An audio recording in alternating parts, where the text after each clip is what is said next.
cara berpikir itu bisa mempengaruhi tubuh kita. Saya akan undang Pak Mikel. Saya manggilnya Abah Iki. Iya.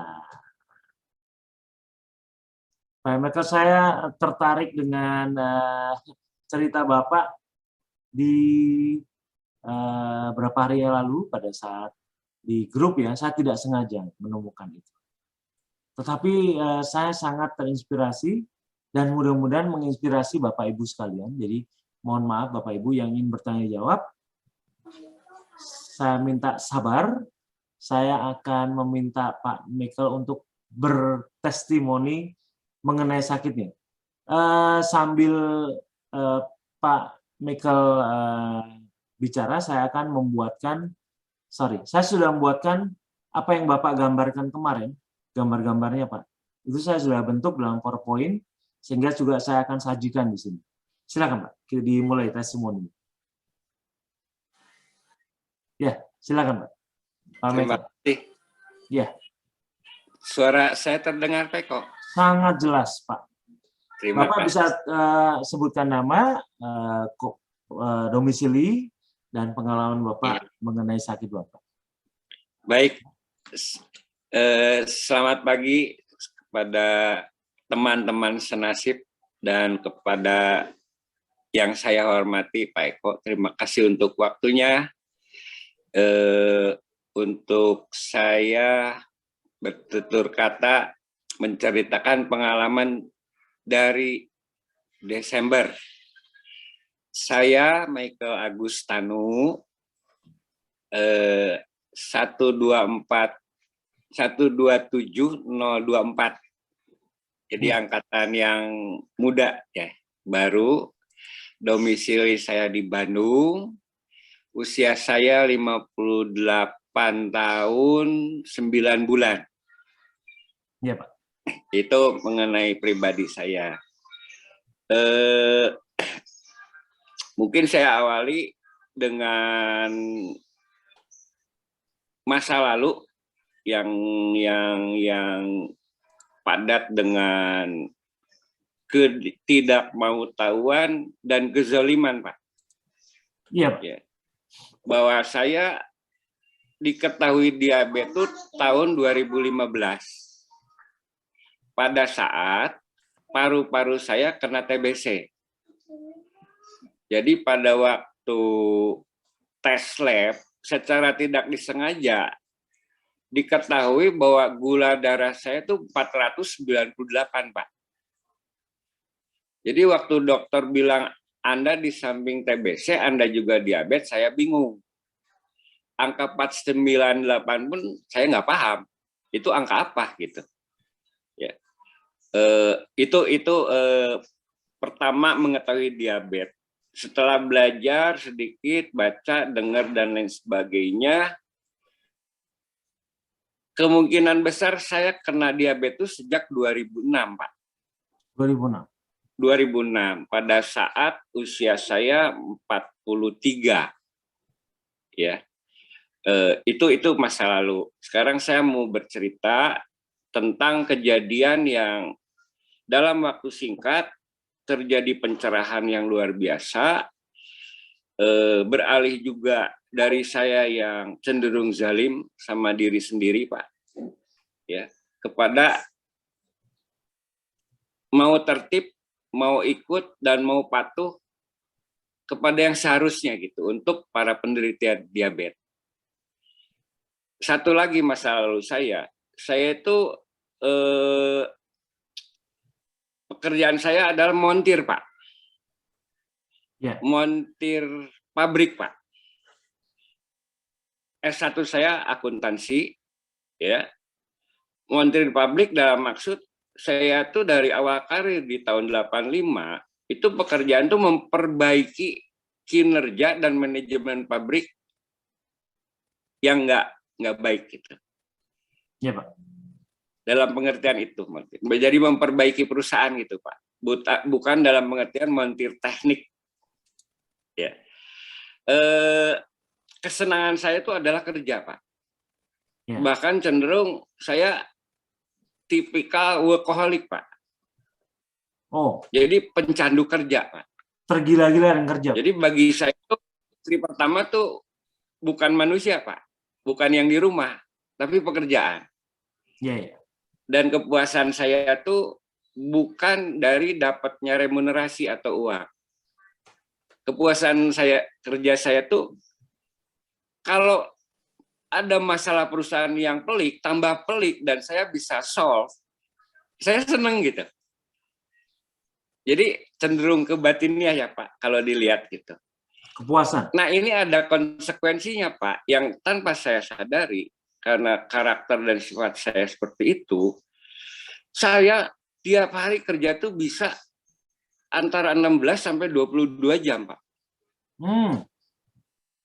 Dan cenderung yang saya bilang zalim adalah seperti ini Pak. Kalau boleh saya simplistikan. Saat tubuh butuh tidur, butuh istirahat, saya tidak kasih tidur. Saya tetap kerja. Saat tubuh butuh makanan, lapar, saya tidak kasih makan. Pak. Saya kerja terus. Kerja terus, kerja terus. Dan karena setelah saya analisa, setelah gaul dengan Pak Eko nih, ya makanya saya sebut Anda adalah angel yang dikirim Tuhan untuk saya gitu ya. Tanpa saya sadari, kerja beberes tuh Pak, full emosi Pak. Kadang-kadang saya bicara tidak dengan mulut saya Pak, tapi dengan kaki saya. Saya tendang orang, gitu. Ya, saya pecat orang. Ya, jadi yang namanya mecat orang, ujung-ujungnya perusahaan jadi sehat lagi dan hasilnya saya banyak musuh, itu terjadi Pak. Jadi penuh amarah Pak buat beberes itu. Itu cara saya buat beresin sesuatu. Jadi dengan keras kurang lebih.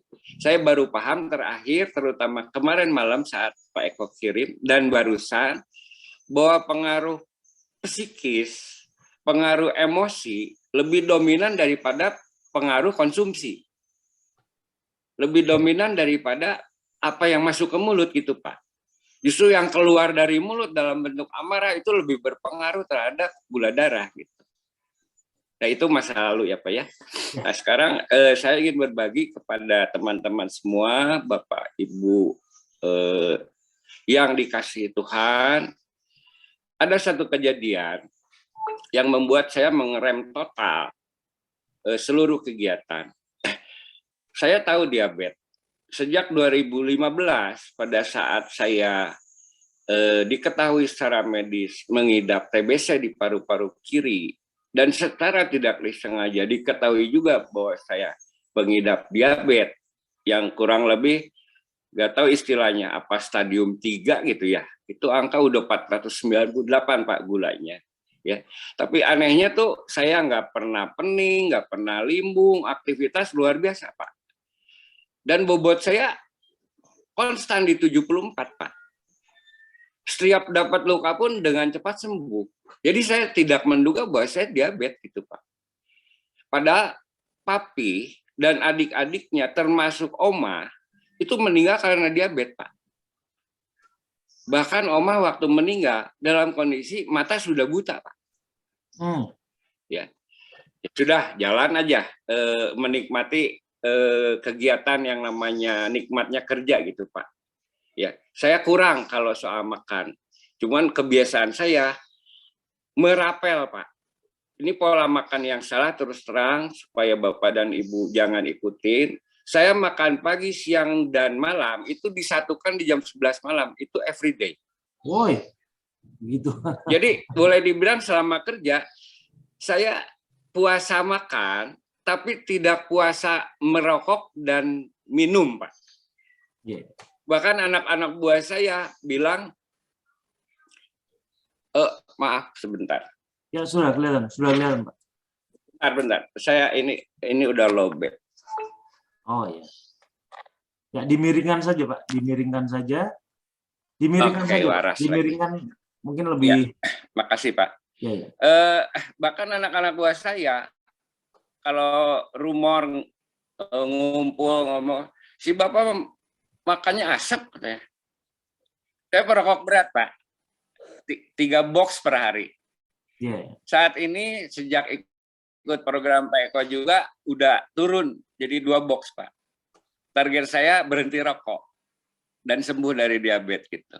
Ya, mudah-mudahan tercapai, Pak. Yeah. Oke, kita cerita mengenai kejadian pada saat Desember, itu dimulai dari November, saya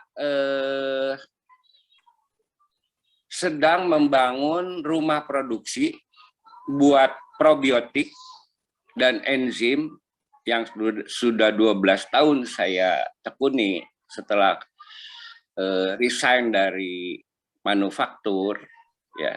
Saya baktikan hidup buat nolong petani, Pak. Ya. Saya kebetulan adik saya itu penemu satu ramuan yang bisa membuat tanaman jadi tumbuh kembang dengan bagus, dengan cepat, dengan prima, termasuk buah dan lain sebagainya. Termasuk untuk dunia hewan, termasuk juga untuk dunia manusia, Pak. Ya. Ya. Oke, itu saya coba bangun ruang produksi, juga ruang packing, jadi packing house untuk usaha anak saya, meneruskan usaha saya membina petani stroberi. Kita bantu edukasi bertani dengan bijak dan hasil optimal, kita tampung produksinya, kita bayar dengan harga di atas pada umumnya, dan kita bantu jual. Nah, saya butuh ruang packing buat anak saya.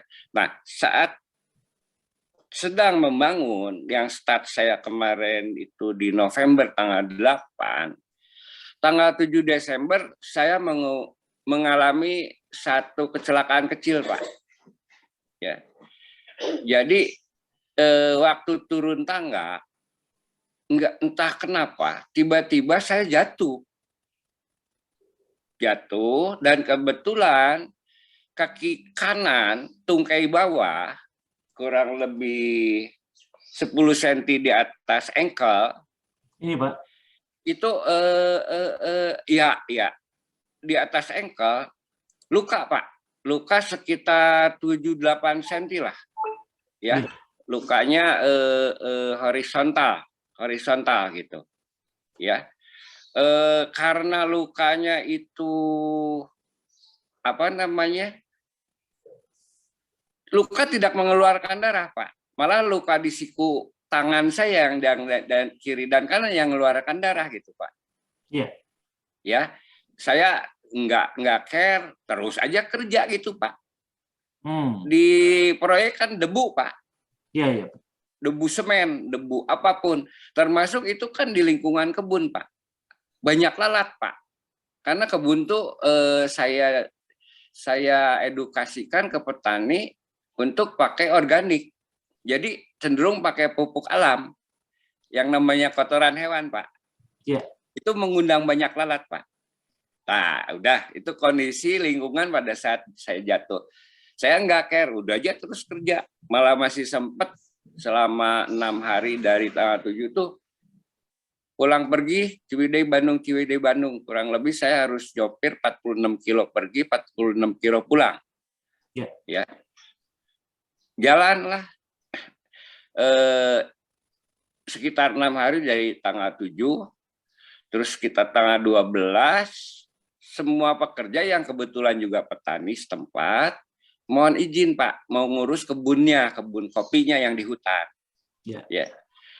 Minta 3 hari, saya bilang nggak bakalan selesai menyelesaikan babat gulma segarupa seluas 4,2 hektar tuh. Saya kasih waktu 2 minggu, kita off dulu aja. Gitu. Oke, deal. Mereka ke hutan, saya ke kota, Pak. Pulang ke rumah. Di rumah kegiatan kayak biasa aja, Pak. Masih jalan, masih nganter istri ke pasar. Saya juga masih nyari-nyari barang, pakai mobil ya untuk proyek. Ya. Nggak kerasa karena nggak diperhatikan, Pak. Luka memburuk, Pak. Dari luka yang sepele kelihatannya karena penanganan yang tidak betul, itu infeksi, Pak. Puncaknya itu tanggal 21. Tanggal 21. Kebetulan anak saya komunikasi dengan istri saya. Nanya kondisi saya. Dijelaskanlah oleh istri bahwa papa begini. Kaget ya. Buru-buru datang, besoknya tanggal 22. Lihat gitu, papa ke rumah sakit. Nggak mau, kata saya itu. Saya tetap masih nolak tuh, kenapa Pak? Itu tadi gambar pertama Pak. Setelah dikeluarkan nanah. Ya, setelah dikeluarkan nanah dan jaringan busuknya diangkat oleh dokter, bisa kempes Pak. Padahal waktu sebelumnya itu bengkak Pak saya. Gitu ya? Mulai dari kurang lebih 7 cm di bawah lutut sampai dekat ke itu Pak, ke jari Pak, bengkaknya. Dan warnanya seperti itu Pak, yang saya simpulkan di itu seperti kepiting rebus. Gitu. Dengan kondisi seperti itu pun, kenapa saya nolak? Saya dari awal jatuh tidak pernah panas dingin Pak. Nggak ada Pak. Padahal kalau kita tahu orang punya bisul kecil aja panas dingin gitu. Itu udah separah itu, panas dingin enggak Pak, pening enggak. Jadi Bapak tidak merasakan apa-apa? Tidak merasakan betul apa-apa. Pak. Tidak merasakan indikasi-indikasi bahwa organ saya tuh bermasalah gitu.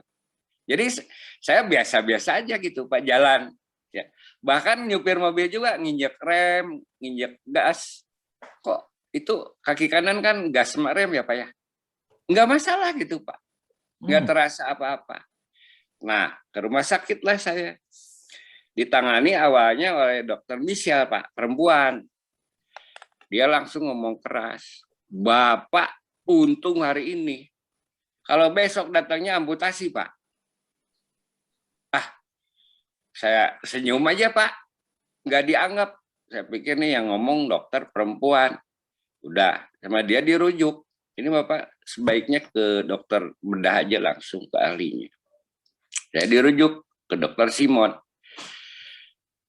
Kata-kata yang keluar dari mulut dokter Simon sama persis Pak dengan dokter Misha.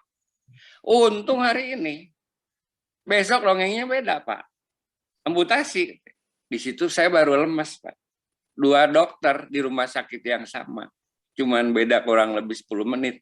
Ngomong yang sama. Terus mesti gimana dok? Lihat dulu gini. Ya, oke. Kita kasih kesempatan dulu dah. Suster siapkan bersihin. Istilah dokter merintah suster bersihin gitu Pak. Saya nggak paham. Bapak naik meja operasi. Udah Pak, bius. Kaki saya dikasih nampan baskom. Mulailah Pak. Itu nanah Pak. Jadi luka saya yang horizontal dibelek lagi Pak, yang vertikal Pak. Untuk jalan keluar nanah Pak. Kurang lebih ke atas 4,5 cm, ke bawah 4,5 cm. Nanti akan jelas terlihat dari luka yang sudah sembuh Pak. Ya, ada bekas tapak sodetan dari atas ke bawah itu Pak. Oh iya. Ya. Lalu yang tanggal 6 Januari. 6 Januari. Betul Pak. Ya. Jadi setiap gambar saya coba pilah karena itu gambar puluhan. Per tanggal tertentu gambarnya apa gitu. Terus saya kasih narasi Pak. Jadi perkembangannya bukan day to day, week to week gitu Pak. Iya. Nah setelah dioperasi dalam pengertian dikeluarkan nanahnya, saya pulang untuk 1 minggu itu hanya dibekali 2 jenis antibiotik Pak. Saya nggak paham. Dan 1 anti sakit, antipiretik atau anti apa, saya nggak ngerti istilah kedokteran. Jadi 1 buat anti sakit dan 2 jenis antibiotik. Jadi hanya dibekali itu Pak. Dan cairan infus natrium klorida Pak. Ya itu untuk membersihkan luka pada saat harus ganti perban.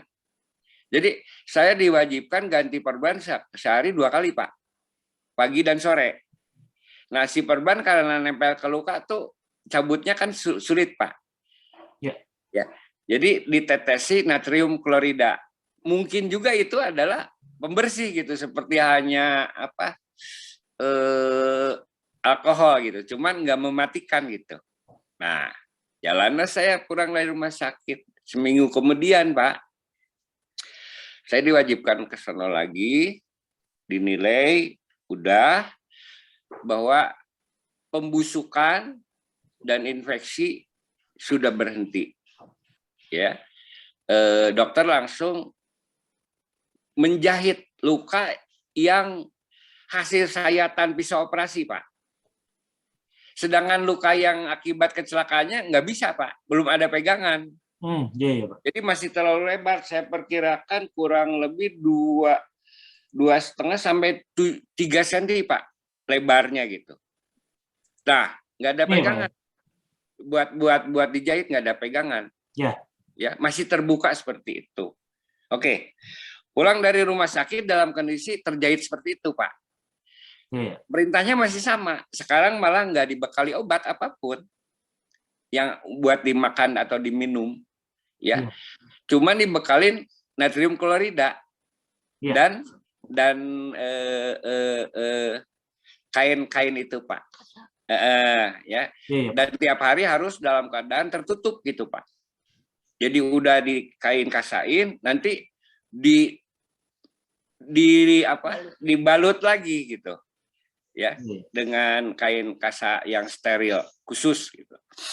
Jalanlah saya berarti dari mulai hari ke-8 sejak operasi, mulai berjalan perawatan di rumah. Yang ngerawat, alhamdulillah anak saya nggak jijik lihatnya. Cucu saya juga waktu ganti perban malah semua ngerubung istri saya. Saya jadi happy gitu, ada support keluarga. Jalanlah, Pak. Kurang lebih jalan 24 hari, saya nggak ke rumah sakit, itu udah jalan 24 hari, tiap hari kerjaannya cuma nyuci luka, ganti perban, saya tuh merasa jenuh, Pak. Merasa jenuh. Saya nekat, saya tetesin probiotik yang saya bikin. Oh, ya. Ya. Padahal probiotik yang saya bikin, itu saya bikin untuk unggas, Pak, bukan buat orang. Untuk unggas. Untuk ayam, Pak. Iya, Pak. Jadi kalau ayam dikasih probiotik itu, Pak, nanti untuk ayam petelur, hasilnya adalah telur omega 3, Pak. Iya. Ya. Kalau untuk ayam pedaging, hasilnya adalah daging probiotik, Pak. Yang cenderung kadar proteinnya meningkat, kadar lemaknya turun, dan lain sebagainya. Jadi yang buat kepositifan buat konsumen tuh meningkat gitu, Pak. Jadi daging super lah, diberi nama probiotik. Nah, kenapa saya berani pakai gini, Pak? Petani-petani yang saya bina, itu saya beri gratis, Pak, itu. Baik buat tanamannya, ya. Jadi saya bikin juga probiotik yang buat tanaman. Terus kalau mereka di kebun itu jauh dari rumah kan, terjadi celaka, apa kena cangkul kakinya atau tangannya kena golok dan lain sebagainya. Kata saya itu cari air bersih, cuci lukanya, jangan pakai alkohol, tetesin. Dan sudah terbukti, Pak. Hanya dalam 24 jam luka tertutup dan proses sembuh cepat. Ya, saya kirim itu ke IPB, Pak. Keluar hasilnya, Pak. Itu yang ada daftarnya di Bapak. Kandungannya apa? Hara makro 6, hara mikro 6, vitamin ada 5, probiotiknya, enzimnya ada 3 jenis, dan 16 jenis asam amino esensial dan non esensial, Pak. Ya, oke, itu sedikit di luar ini. Saya kesal, saya tetesin. ternyata setelah ditetes, saya nggak tutup sengaja Pak dengan perban, ya, karena dia butuh oksidasi dengan udara Pak, dengan oksigen, ya. Ya. Hasilnya adalah yang Bapak lihat dari minggu ke minggu itu ada warna hitam Pak.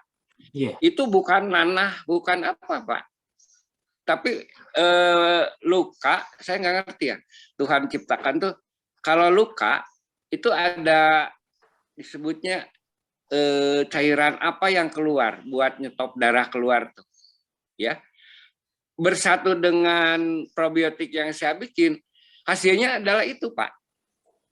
Ya. Menjijikan. Tapi sebetulnya itu target saya tuh, ini luka harus cepatnya tertutup. Mengenai nanti di bawahnya bagaimana proses regenerasi selnya, lebih baik kalau dalam keadaan tertutup, bukan terbuka gitu Pak. Jadi Bapak kalau lihat dari yang minggu pertama setelah diberi tetes itu, di sekeliling luka tuh ada jaringan putih Pak. Ya. Itu bukan nanah kering Pak. Itu sel yang baru Pak. Warnanya putih Pak. Jadi udah nggak kelihatan kalau yang ini, yang sebelumnya kelihatan Pak. Jadi di sekeliling luka tuh ada warna putih. Nah, pengalaman saya waktu saya kasih gratis ke sono ke sini, kalau luka seperti ini ditanganin oleh para medis, itu jaringan putihnya digunting sama mereka. Mereka nggak ngerti bahwa itu bukan nanah kering. Iya. Oke, ya. Saya di sini nunjukin gambar dan kasih narasi, bukan mau promo produk saya Pak, ya. Tapi hanya ingin nunjukkan bahwa dengan herbal yang seperti Pak Eko bilang, kita coba memahami tubuh, ya, coba memahami jalan pikiran tubuh, coba memahami kecerdasan tubuh, kembali ke alam, penyembuhan secara holistik, ini juga salah satu bagiannya Pak. Ya. Ya, sepenuhnya tidak ada kimia artifisial atau buatan manusia. Saya buat itu dari 27 jenis buah-buahan dan sayuran. Saya giling, bikin bubur. Saya fermentasi anaerob selama 2 bulan. Setelah itu saya peras, pisahkan ampas dengan cairan. Cairannya saya masukin bioreaktor, difermentasi lagi selama 8 bulan, Pak. Ya. Secara kalau pertama anaerob, yang kedua itu aerob, Pak. Jadi pas yang pertama selesai, masuk kedua, itu saya bunuh seluruh bakteri anaerobnya dengan udara. Sehingga hidup bakteri yang aerob, Pak. Nah, bakteri anaerob yang saya bunuh itu meninggalkan yang namanya enzim, Pak. Itu cara saya membuat enzim gitu. Oh ya. Jadi kalau ini nanti mau dibahas, kita bikinlah satu segmen dengan Profesor Jarot dan lain sebagainya yang seneng ilmu-ilmu kayak gini gitu, Pak. Ini menarik, Pak. Ya. Oke, lanjut, Pak. Pertengahan Januari saya dapat kabar dari adik papi, ya, yang sudah berusia 76, Pak, pengidap diabetes. Ya. Jadi adik papi 6 itu dari 13 orang diabetes, Pak. Nah, beliau info bahwa bibi dan paman 4 orang yang usianya 76, 74, 72 dan 68 ikut. Belum nyampe sebulan, semua dapat manfaat, kerasa. Yang satu, maksudnya ikut PMB, maksudnya? Betul, Pak. Ikut program Bapak, Pak. Oh ya. Ya, yang satu yang laki-laki dari Australia malah, dari Perth. Ya, Iwan Gudawan, mungkin datanya bisa Bapak. Jadi dari 13 putra itu 6 mengikuti program 6 itu ini, diabetes, Pak. Semuanya dapat manfaat semua.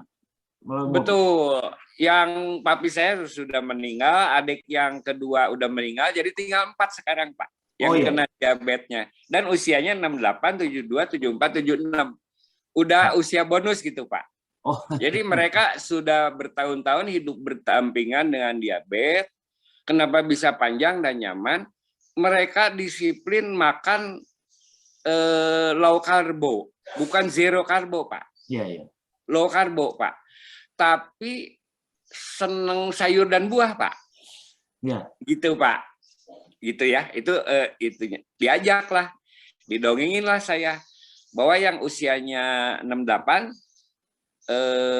dalam waktu 25 hari lingkar perutnya menyusut banyak.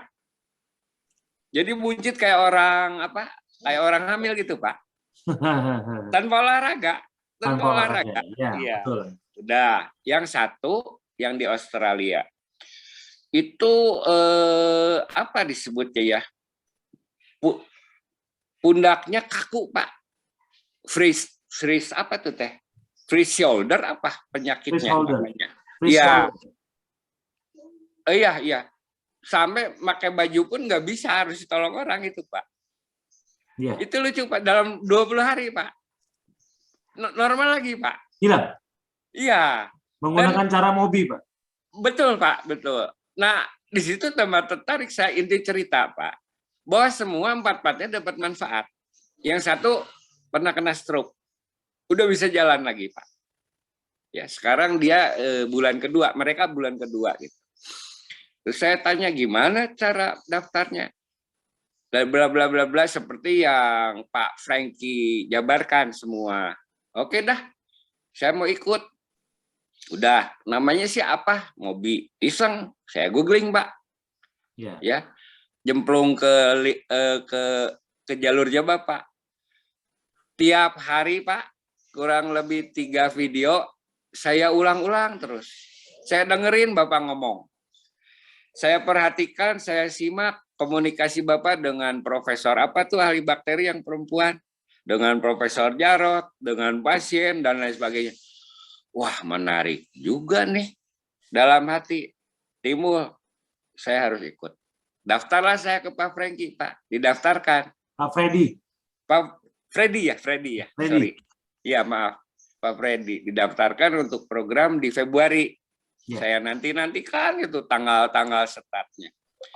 Tapi saya ikut start tuh hari kedua, Pak. Setelah Bapak dari program tuh hari pertamanya kan Kamis. Saya mulai itu Jumat jam 8 malam. Startnya PMB. Ya. Saya nyoba mengikuti suggest Bapak, kosongkanlah gelas. Kosongkanlah botol. Jadi saya nyoba total gitu. Sambil jalan itu Pak, pengeringan luka Pak. Ya. Nah, sejak itu buka puasa saya ikut yang 16 jam dulu, mulailah saya makan telur Pak. Mulailah saya menghadapi kesulitan nelen telur. Betul Pak. Saya cuma berhasil makan 4. Itu juga dengan susah payah Pak. Sambil makan harus didorong air gitu. Iya. Tapi saya paksakan benar-benar. Jadi waktu start saya cuma makan telur, agar-agar belum udang ya. Masih telur sama agar-agar doang Pak. Murni aja. Belum ketemu pengen makan yang lain-lain gitu. Dan belum berani nyoba. 4 hari Pak. Saya kaget Pak. Gula darah saya tanggal 18 Januari itu bawahnya adalah 230 dan atasnya adalah 320. Itu 18 Januari, Pak. 18 Januari. Iya, saat ikut program itu hari Jumat dan mulai puasa itu Sabtu. Itu masih 142, naik 155, turun 133, turun 117, turun 104, turun 100, langsung 89, Pak. Dari berapa, Pak? Dari 400? Dari 320, Pak. 320 menjadi? 320, tapi start saya ikut waktu puasa tuh, jadi gula darah mau tidur, udah 142 sebetulnya. Ya. Naik bangun tidurnya 155, puasanya 133, PS-nya 117, mau tidurnya lagi 104, bangun tidur lusanya 100, puasanya 89, Pak. PS2-nya, Pak, 93. Masih naik lagi di mau tidur 102, turun lagi di bangun tidur 106, dan selanjutnya sampai Senin tanggal 14, itu semua di bawah 100, Pak. Iya, iya. 2 hari pertama saya masih minum obat, Pak. Penurun gula, metformin. Iya. Ya, hari ketiga langsung saya putuskan, no. Saya pengen tahu kalau tanpa obat. Ternyata malah stabil di bawah 100, Pak. Ini mengagetkan, mengagumkan, dan membingungkan, Pak. Membingungkan. Kenapa membingungkan, Pak? Gini, selama saya selesai sembuh diabetes 2016, saya tuh ya tadi keras kepala ya. Proses penyembuhan TBC juga masih tetap merokok. Yeah. Jadi yang mestinya 6 bulan jadi 9 bulan, Pak, panjang. Sampai dinyatakan bebas TBC. Nah, sejak itu saya ikut anjuran dokter untuk pengobatan diabetes. Sampai dikasih 3 jenis penurun gulanya. Tapi setelah 3 bulan, saya kesel manfaatnya. Saya tinggalin total. Saya cuma jaga benar-benar low karbo. Jadi saya makan nasinya nggak mau nasi merah. Nasi putih tapi nasi basi, Pak. Oh, nasi kemarin. Ya, nasi kemarin. Kelebihan makan keluarga, jangan dibuang, kata saya tuh ke istri. Biar saya yang makan. Atau Pak nggak enak, biarin. Supaya Papa bisa makan rada banyak. Kalau nasi panas dan fresh, kan makannya paling cuma 3 sendok, Pak. Tapi kalau nasi basi, saya bisa kenyang makan sepiring gitu, Pak. Ya sapinya gitu. Akal-akalan lah, Pak. Pokoknya saya yang penting kerja nyaman. Sejak itu saya nggak minum obat, Pak. Sampai 3 bulan akhir kemarin, ya saya tahun 2017 dalam 2 bulan setengah gigi saya rontok 8, Pak. Copot sendiri, Pak. Copot sendiri? Iya, 2 memang sudah bolong, tapi yang 6 tuh utuh sampai akar-akarnya, Pak, copotnya. Waktu makan somai, ini apa keras-keras kata saya tuh. Pas saya keluarin somainya, gigi, Pak. Gigi, Pak. Yeah. Sampai saya ke dokter gigi saya cuma bilang gini, saya turut prihatin, Pak, katanya. Ya. Udah, saya jaga lebih ketat lagi. Terus mulai, Pak, mata saya buram, cerah lagi, buram lagi, naik turun gitu. Tergantung kurang atau banyak atau cukupnya tidur kalau saya perhatikan. Udah. Selanjutnya mulai kaki, Pak, tangan. Ujung jari kaki dan ujung jari tangan diawali sama kesemutan. Nah, yang terakhir 3 bulan yang lalu udah bukan kesemutan lagi, Pak, kebas. Oh. Kebas, Pak, baal. Yeah. Makanya nggak heran waktu kemarin saya kena infeksi itu kakinya nggak kerasa apa-apa, Pak. Sakti, Bapak ya? Sakti. Mula-mula saya menilai badan saya hebat ya. Nggak merasa gini-gini. Tapi setelah tahu ini, aduh, konyol bener gitu. Ya, bener-bener nggak care sama body gitu, Pak. Terus mulai, Pak, seperti ada kadang-kadang, terutama kalau saya mau istirahat, mau tidur, itu kayak ada yang nyubit, Pak. Yeah. Nggak teratur, di paha lah, di mana gitu. Jadi pas mau tidur, aduh, bangun lagi, Pak. Kayak ada yang nyubit gitu. Ya, itu mungkin yang Bapak jelasin neuropatik efek apa gitu. Ya, betul. Saya coba memahami itu, mendalami itu gitu, memahami tubuh saya dan seterusnya, Pak. Nah, Setelah ikut PMB itu, tadi saya ceritain sedemikian mengagumkannya dan mengherankannya dan membingungkannya proses penurunan gula darah tanpa obat. Ya, saya tambah antusias, Pak, sambil memperhatikan ini luka, Pak. Proses penyembuhan. Ya, setelah saya coba itu kan ternyata, Pak, proses penyembuhan dengan metode konsumsi PMB itu membuat penyembuhan, kesimpulan saya Pak ya, lebih sempurna Pak. Jadi proses pertumbuhan selnya ya yang nantinya ngeganti X luka, pengalaman saya lihat itu ada orang gimana sembuhnya tuh nggak sesempurna ini Pak. Iya.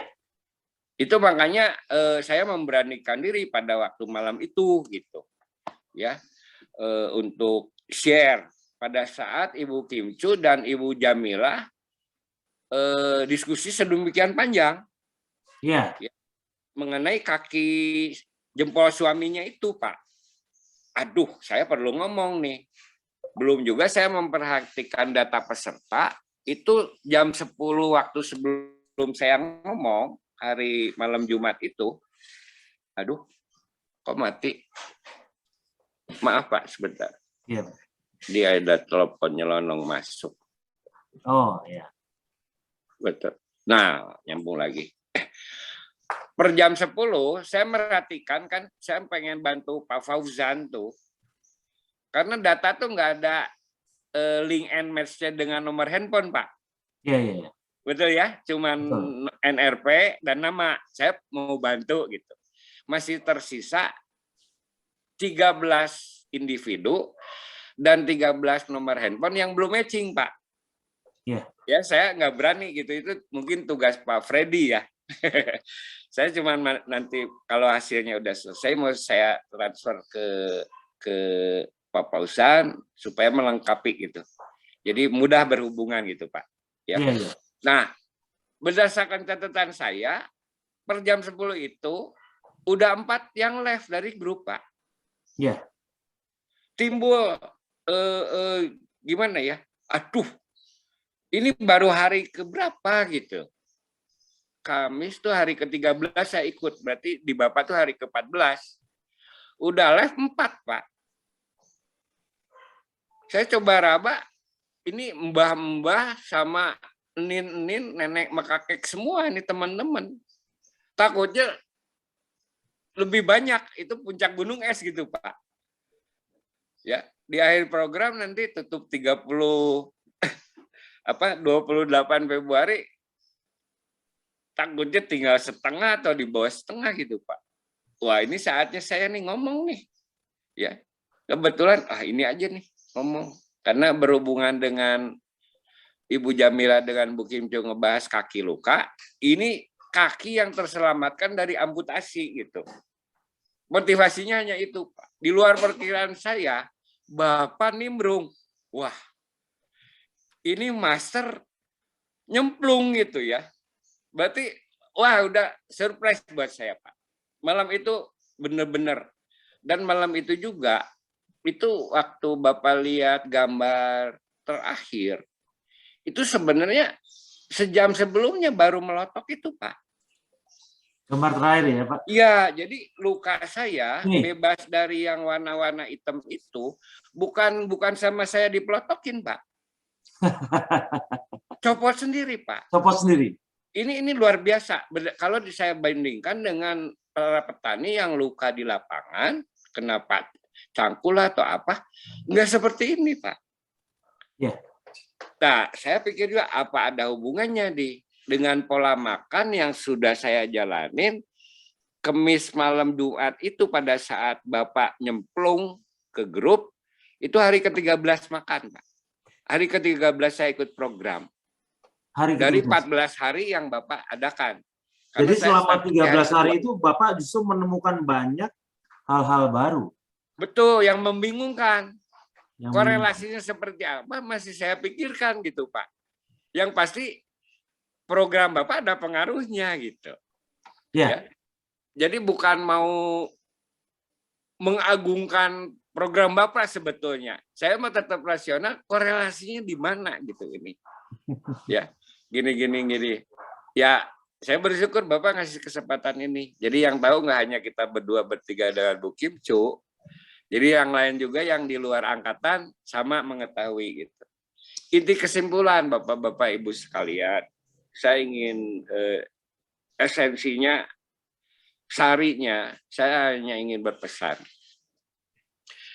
Saya berkecimpung di dunia biokimia, ya, yang bisa menyehatkan tanah sakit, bisa menyehatkan tumbuhan, bisa menyehatkan hewan.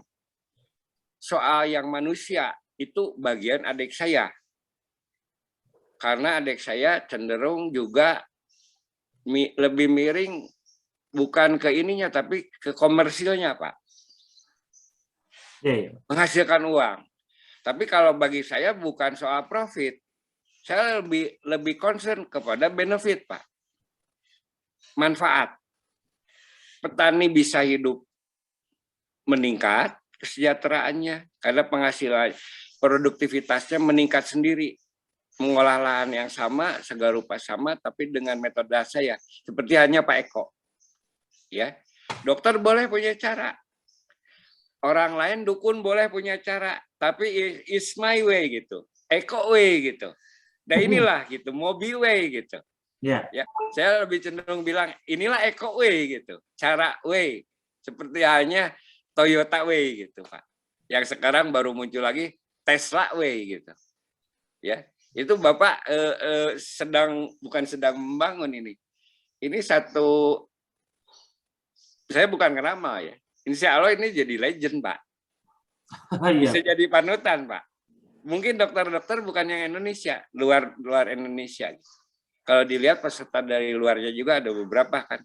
Dari England, dari Australia yang Bapak punya ini. Oke, balik lagi. Jadi esensinya teman-teman yang senasib, sepenanggungan, seperjuangan, seberat apapun tempuh jalan ini. Karena ujungnya jelas, sembuh. Bukan angan-angan. Kalau saya lihat, walaupun saya baru nempuh 13 hari nih, manfaatnya udah diperoleh di hari ketiga pertengahan. Apalagi kalau 30 hari gitu, Pak. Ya, cuman barusan saya karena Bapak masukin ke grup olah napas, saya belum pernah ikut kan, Pak. Ya. Baru yang 70 saya langsung nyerah, Pak. Kepala belum tahan, Pak. Sendiri saya limbung langsung. Wah, jangan terusin dulu dah. Kata Ibu Cargini juga, semampunya. Apalagi ini hari pertama saya ikut loh. Mana Pak Ekonya malah disuruh latihan napas saya. Ya, sambil di awalnya nggak kedenger lagi suaranya. Jadi pesan awalnya nggak nangkap gitu, Pak. Iya, iya. Ya, oke lah. Kurang lebih seperti itu, Pak. Semoga apa yang saya utarakan kepada Ibu Jamilah malam itu juga kepada teman-teman di luar perkiraan saya. Bapak sebagai mentor kepala ikut nyemplung, saya juga pagi-pagi buka, waduh ini yang ngucapin selamat banyak bener, padahal bukan tujuan saya pengen diselamatin, Pak. Bukan gitu, sharing ya gitu, kurang lebih. Makanya saya tulis di yang kemarin, semoga ada hikmah yang bisa ditarik gitu. Gitu, Pak. Terima kasih banyak, Pak. Saya akan memberikan lintasan dari semua slide Bapak ya, Bapak, supaya teman-teman bisa melihat semua dari awal. Itu yang akhir 5 gambar atau 6 gambar. Saya enggak per minggu, Pak. Itu udah per hari, Pak. Ya, ini akan saya perlihatkan satu persatu. Iya. Bapak, Ibu-ibu sekalian, ini adalah kisah dari, saya manggilnya Abah Ike ya.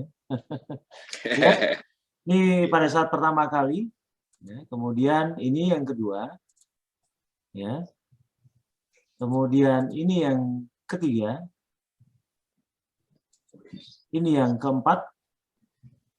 Ini yang kelima. Dan pada saat itu sudah mulai menggunakan probiotik ya. Iya, betul.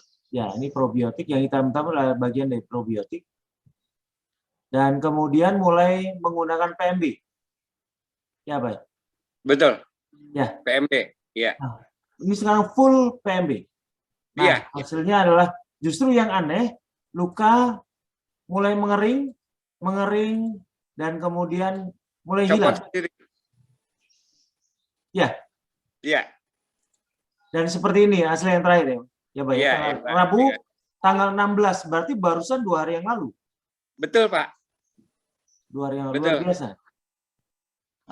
Luar biasa. Ini sebuah testimoni yang memperlihatkan progres dari semenjak awal luka itu terjadi dan sampai pada saat luka itu kembali sembuh. Seperti ini, Bapak Ibu sekalian. Luar biasa, Abah Iki, ini suatu testimoni yang menguatkan. Terima kasih banyak. Tapi kesimpulannya. Yeah. Apa yang Abah dapatkan dari pelatihan ini dan cara-cara yang selama ini Abah tahu dari pengalaman Abah. Mungkin kesimpulannya bisa diulang kembali, dipertegas supaya teman-teman yang masa sih saya nggak mau melakukannya atau saya setengah hati ini karena saya nggak percaya. Nah, tapi Abah mendapatkan fakta dan buktinya. Nah, betul. Itu bisa dibagikan kepada teman-teman supaya hati teman-teman kuat. Silakan, Pak. Baik, terima kasih, Pak. Kesimpulannya dari saya, setelah Bapak membuka mindset saya yang selama bertahun-tahun itu, mindset saya itu adalah kurang lebih bahasanya mainstream dari yang diciptakan, dibangun oleh dunia medis dan industri kimia, chemical. Bertolak belakang dengan yang Bapak. Iya. Ya, itu pertama. Yang kedua, kata-kata terakhir pada malam yang sama yang saya dengar dari pesan suara Bapak. Bapak, Ibu itu lagi tidak normal. Jangan dipakai cara normal untuk menyembuhkannya. Harus pakai cara tidak normal lagi.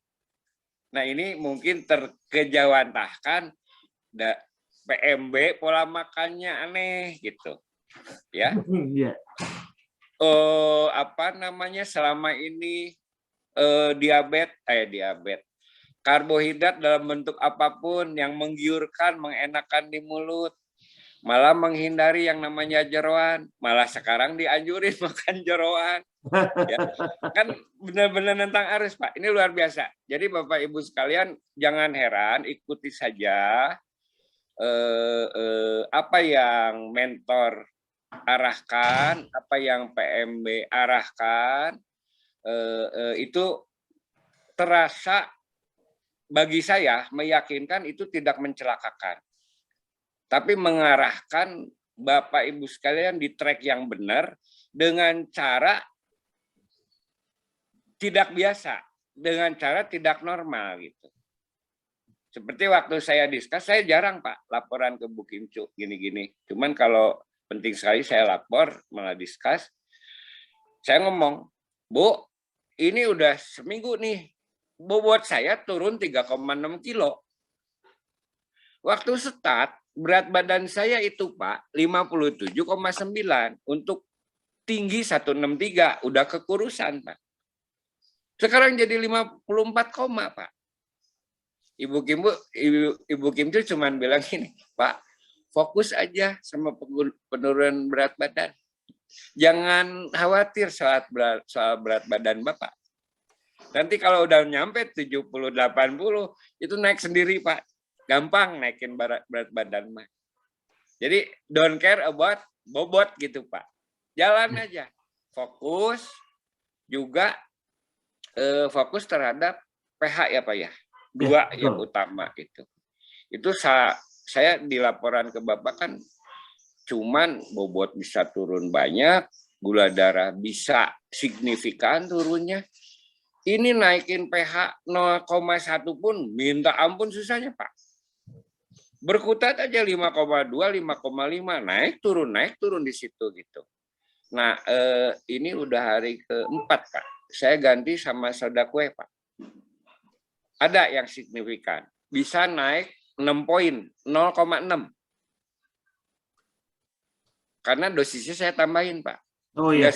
Enggak setengah sendok teh. Saya beranikan 3/4 sendok teh gitu. 4 kali minum. Ya. Naik, Pak. Pas tadi ngukur lagi, pH meternya rusak, Pak. Ada aja, Pak. Oke. Itu mungkin yang bisa saya berbagi, kesimpulan yang saya peroleh dari ikut PMB dan IF, belum ikut olah napas selama 2 minggu persisnya, per Jumat kemarin. Ini Sabtu tuh hari ke-15. Ya. Itu. Nah, supaya Bapak lebih dan Ibu-ibu lebih lagi, ada satu kondisi yang harus saya utarakan, yang itu jadi pertanyaan saya di penutup testimoni waktu itu. Oke, gini Pak, gini Bu. Pak Eko menjelaskan kondisi regenerasi sel terbaik, patut digarisbawahi, terbaik dalam pengertian sel yang diproduksi adalah best quality, bukan second quality atau third quality. Ya, adalah pada saat posisi gula darah 70-80 dan kondisi pH 7,35 sampai 7,5. Itu yang Pak Eko terus ulangkan. Ya. Kejadian saya dari Desember sampai kemarin tanggal 12 pada hari Rabu itu, bukan 12, tanggal 16, itu dalam kondisi gula darah masih 90 lebih. Belum 70-80. Itu gula darah. Yang kedua, pH masih di bawah 6. 5,2 sampai 5,5. Ini di luar standar kondisi optimal untuk regenerasi sel. Jadi yang jadi pertanyaan saya, itu perlu Bapak Ibu ketahui. Yang jadi pertanyaan saya ke Pak Eko, Pak, kenapa bisa terjadi ya? Apakah saya yang dihasilkan itu yang second quality atau third quality? Tapi kalau dilihat kaki saya kok mulus bener gitu. Itu masih membingungkan buat saya. Mungkin Pak Eko bisa ngasih pencerahan gitu, Pak. Saya akan jelaskan dulu mengenai probiotik dan metode kita. Terus kemudian saya jelaskan juga mengenai kadar gula darah dan juga pH. Satu persatu. Jadi begini, mengapa probiotik cukup membantu ya, tetapi tidak cukup tuntas untuk menyelesaikan masalah gula pada kaki ini. Yeah. Karena ada perbedaan antara pola makan dan pengobatan topikal pada satu wilayah bagian tubuh. Kalau di kita, otomatis kita memperbaiki hulunya, Pak. Betul. Hulu masalahnya diperbaiki. Jadi di pankreasnya, di gulanya. Di mana kita mengetahui bahwa gula adalah zat yang mendegeneratif. Dia menghambat proses regenerasi dari sel. Sel itu mendapat amanat dari DNA untuk selalu merestorasi, memperbaiki dirinya, Pak. Jadi kalau andai kata dia rusak, dia cacat, dia luka, sel itu maka akan ada sel penggantinya. Tapi masalahnya kalau andai kata gula dalam jumlah tinggi 150 sampai 200, maka proses itu akan terhambat. Atau bahkan berhenti. Kalau berhenti, makanya sel itu biasanya kalau andai kata mati, maka kita menyebutnya apoptosis. Itu istilah kedokteran, bahwa sel ada umurnya, di mana dari mulai diciptakan, dibuat, kemudian dia bertugas, kemudian dia tua dan mati. Dan biasanya daurnya dari 45 sampai 120 hari, ada jenis-jenisnya. Tapi kalau andai kata ada gula di situ, Pak, yang jual banyak, proses kematian itu dipaksakan. Itu membunuh. Makanya sering saya bilang, glukosa itu, karbohidrat itu, bijaksanalah dalam menggunakannya. Kalau andai kata kelebihan, dia menjadi pembunuh lambat. Dia menjadi racun lambat. Nah, oleh karena itu, Pak, kenapa Bapak diminta untuk makan protein? Tubuh kita semuanya terdiri dari protein. Harus dibenarkan dengan protein juga. Jadi sebagian orang mengatakan, ya itu bisa makan karbohidrat. Enggak, kalau menurut saya. Tubuh kita yang 100% protein harus disembuhkan dengan protein. Bagaimana cara mengaturnya? Tubuh kita yang tahu. Tubuh kita akan tahu. Karena memang kodratnya begitu, Pak. Sesuatu yang rusak dari protein akan diperbaiki juga. Asal bahan bakunya cukup. Itu yang pertama. Probiotik. Cara holistik dari cara Mobi ini. Kemudian probiotik. Kalau probiotik, dia hanya sifatnya melokalisir. Supaya probiotik itu kan sebenarnya adalah banyak bakteri-bakteri baik yang ada di situ. Ada enzim-enzim itu. Dia otomatis akan membunuh bakteri-bakteri jahat. Bakteri patogen. Itu dibunuh sama dia. Makanya proses penyembuhan juga terjadi cepat. Terjadi cepat. Nah, kalau andai kata hulu udah benar, hilir juga diberikan, percepatannya luar biasa, 2 kali lipat.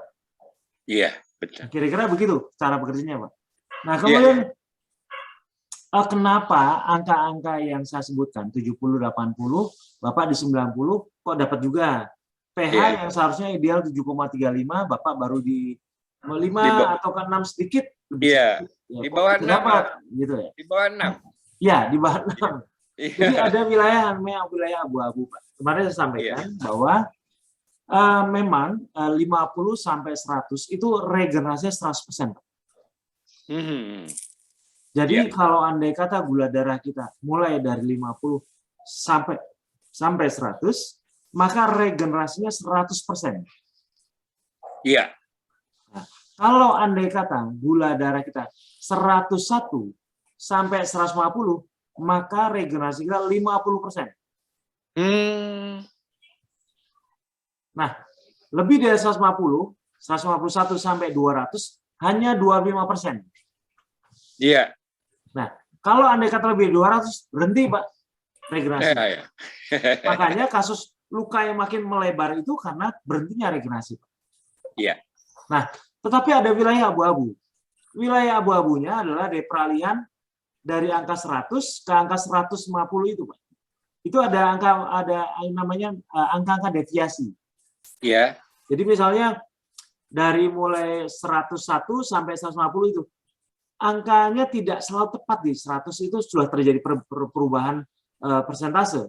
Kadang-kadang kita di angka 99 dan 101 tubuh langsung memberikan wilayah abu-abu yang tetap bermanfaat. Apakah dia masuk dalam 100% atau 50% kita tidak tahu. Kita nggak punya alat untuk ngeceknya, Pak. Tapi saya membuat hipotesa yang mempermudah bahwa apabila di angka di bawah 100 sedikit atau di atas 100 sedikit, kemungkinan kita akan mendapat manfaat 100%. Itu angka abu-abu. Jadi saya memberikan semacam patokan-patokan supaya kita bisa memberikan ini gula yang harus gula yang nilainya harus saya kejar. Demikian juga dengan pH, Pak. Demikian juga dengan pH. Manusia memang pertumbuhan selnya itu optimum pada saat di pH 7,35. Jadi begini, Pak. pH itu sepertinya sebuah platform. Platform kehidupan. Karena saya lihat hampir semua tanaman, termasuk stroberi, Pak. Bapak pasti pikirkan mengenai pH. Ini bagusnya pH berapa? Sama dengan makhluk hidup. Kalau andai kata salah pH-nya, dia tumbuhnya tidak benar. Tanaman stroberi tidak akan tumbuh dengan sehat, bahkan mungkin sakit. Kalau andai kata, Pak, tanaman stroberi taruh di Pontianak, Pak, mungkin saja di daerah yang berawa-rawa seperti ini mati, Pak, karena asam. Jamin. Sama, tubuh manusia juga iya. Tubuh kita punya 3 pilar. Protein yang tinggi, pH yang tinggi, gula yang rendah. Kalau andai kata Bapak bisa mendapatkan 2 saja, maka akan menolong yang salah satunya yang kurang. Iya. Bapak proteinnya sudah tinggi, Pak. Iya. Gulanya Bapak sudah rendah. pH akan ditolong oleh duanya. Oke, Ya. oke. Terus sekali lagi, untuk bisa menyembuhkan diabetes, pH tinggi harus. Iya. Tapi kalau andai kata tidak, dua yang lainnya harus menolong. Protein Iya. harus tinggi, gulanya harus rendah. Maka akan membantu pH untuk memperbaiki dirinya sendiri. Iya. Itu kira-kira. Nanti Luar kita bisa biasa. gimana, Pak? Luar biasa. Ini tambahan. Tadinya saya pikir tuh hanya dua ini gitu, gula darah dan pH. Sekarang Bapak tambahin pagi ini protein harus tinggi. Iya, Pak. Ya, jadi 3 serangkai ini terima seketir gitu, Pak. Benar, benar Jadi sekali. prinsip saya di dunia tanaman dalam pembinaan kepada petani, the first adalah pH, Pak. Yang pertama, Anda jangan bercocok tanam kalau tanah belum on untuk ditanami gitu. Ya, sama dengan tubuh, Pak. Gitu kurang lebih, Pak. Benar. Ini makasih, Pak. Pencerahannya pagi ini luar biasa. Nambah lagi nih perbendaharaan pengetahuan saya ya. Soal 3 serangkai ini gitu. Semoga teman-teman yang lain juga nangkap gitu. Maksudnya ya, Pak ya. Ya. Itu aja, Pak. Terima kasih, Pak. Sekali lagi waktunya buat komunikasi. Saya terus terang merasa tersanjung. Terima kasih buat kesempatan ini. Semoga Mobi tambah bisa lebih banyak dan lebih progresif lagi gitu. Membantu orang, Pak. Harapan saya di sana, Pak. Dan saya juga bisa sembuh bersama Mobi gitu. Terima kasih banyak, Pak Eko. Abah. Terima kasih, Pak Eko. Untuk testimoninya ini sangat mencerahkan teman-teman dan memberi banyak manfaat dan semangat dan motivasi. Banyak di antara teman-teman yang demotivasi, Pak. Yeah. Perlu diremotivasi. Dengan adanya Abah Ike, ini jadi apa ya? Meremotivasi kembali. Bersemangat kembali. Yeah. Tetap semangat, teman-teman. Oh ya, ada penawaran dari Bu Yeti. Ya. Nanti Bapak bisa menghubungi admin atau admin akan menghubungi nomor telepon Bu Yeti. Bu Yeti adalah koordinator wilayah Bandung untuk Mobi Bandung Cimahi. Oh ya. Ya, jadi di sana juga sudah mulai terbentuk komunitas-komunitas antar penderita diabetes supaya saling menguatkan selalu. Siapa? Ya. Siap. Nanti minta bantuan Mbak Mary atau Mas Freddy atau Bu Yuli ya untuk membantu Pak Michael supaya bisa tergabung ke Bu Yeti di Bandung. Terima kasih Pak Michael ya, Abah. Sama-sama Pak. Untuk Terima kasih banyak. semua testimoninya. Selamat pagi, sampai ketemu lagi. Selamat pagi, sampai ketemu lagi.